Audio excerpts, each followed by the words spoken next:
waxaan ku sugannahay beerta Banaadir oo ah halka uu ka dhici doono bandhiga waxbarashada sanadka shanaad. Isbitaalka Dalmar waxa uu qayb ka yahay bandhiga waxbarashada ee macallin Kobac. Waxaan diyaar u nahay inaan soo dhaweeyno, caawino, isla markaana daryeel caafimaad oo naxariis leh siino dhammaan soo qaybgalayaasha bandhigan, gaar ahaan ardayda sanad dugsiyeedkan ka soo qalin jabisay dugsiyada sare. Nagu soo booqo buuska ama dhismaha yar ee aan sida ku meel gaarka ah u sii joogi doono maalmaha Arbacada iyo Khamiista oo ah labada maalin uu bandhiga soconayo.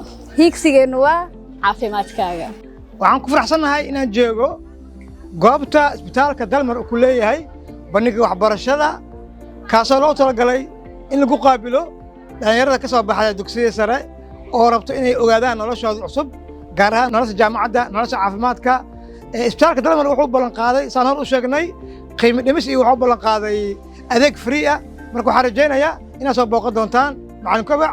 Asalaamu calaykum waraxmatullaahi wabarakaatuh.